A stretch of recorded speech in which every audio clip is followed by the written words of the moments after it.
In this screencast, we're going to look at how do you manage a live Skype call in your classroom setting. What are some of the things you need to think about beforehand? Let's look at it from a workflow point of view. What are the step-by-step things that you need to take care of? And there's two aspects for this. Well, the first one is when you're using Skype on a presenter's computer. That's typically the iMac that's already in the lecture theatre. First of all, you need to do some testing. Is Skype on there? Have you done the Skype test call, which calls the lady with the English accent and asks you to make a recording to ensure that your audio is working as well? Open up the preferences, check the camera settings too to make sure that your camera's on. If at all possible, try and manage the layout of the room so that it's compatible with the backwards and forwards that you might like to engender in your classroom with your Skype caller, perhaps in the Q&A later on. Sometimes the iMac in the room can actually spin around so that the little camera on top is actually facing the group of students.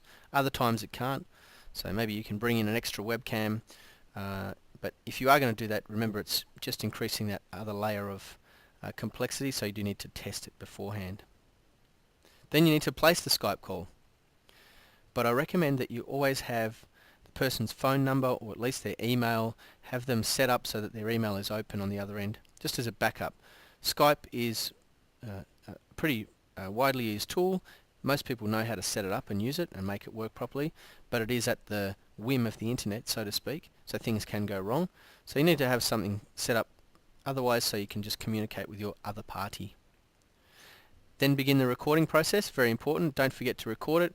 If you've intended to do that beforehand, you must remember to click record, press record somewhere, because often there it's a one-shot and a one-shot event and you may not have a second chance. As you're going through, you need to monitor the call quality, listen out for where there's problems with the audio, watch the video quality. If it starts to drop really dramatically, maybe turn the video feed off, things like that. And also you need to manage the event in itself. So it'll have an introduction, it'll have a speech perhaps, and then you might move into Q&A. So just make sure you understand the timing of those timing points and just monitor what the people are actually doing. Maybe stimulate the conversation. Also let your Skype caller know, particularly if they can't see the crowd, what is the context of the room they're speaking into. How large is it? How many people are there? And how the message has been received, particularly if they can't see the other end. Okay, let's look at it from a different point of view, just slightly differently, where you've brought your own laptop from home or you're working with a lone device. So you need to first of all connect it up. You'll need to make sure you have a VGA and a mini jack to mini jack audio connector. And many lecture theatres will have this facility where you can, on the AMX panel, you can choose to connect up a laptop. That will carry a Skype signal as well. So in particular, where there's two screens, two projectors, you can put your Skype caller on one and then you can have, say, a PowerPoint slide on the other. Be careful, you might need some adapters for the VGA, particularly if you're working with a Mac, so you'll need to have them on hand, another thing you need to work out beforehand. Then you need to ensure that the video and audio are actually feeding to the projector. Don't leave it until you're ready to make the Skype call to set those things up. Even if you're pretty sure, it's always worthwhile checking the settings beforehand. The person that's been there before you might have just changed something that you weren't aware of. Log in well beforehand, and one tip is to not let your computer go to sleep. Sometimes when a computer goes to sleep, then it actually turns off all the processes and sort of arbitrarily logs you out, which can add to a bit of setup time and reconfiguring time when you're ready to get going. If at all possible, try and connect via an Ethernet cable, because Skype is always much more stable when it's connected directly to the internet rather than through wireless. And then really need to just follow the same procedure as before. So some of the technical requirements. Well, UniWireless will work for Skype, so it will carry a signal. And in many places on the campus, you can get a very strong signal.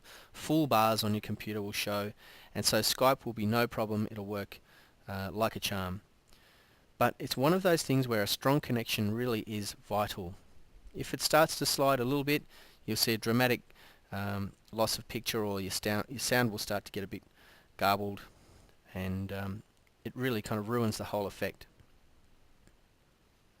The other thing is lighting. So occasionally you'll want to show PowerPoint slides as well as your Skype caller.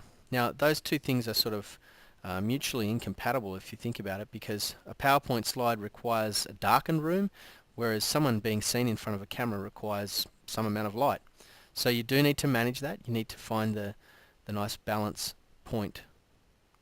And also beware of opening a second microphone. If you're trying to introduce another device that's say a third party on the call, you can do that with Skype Premium.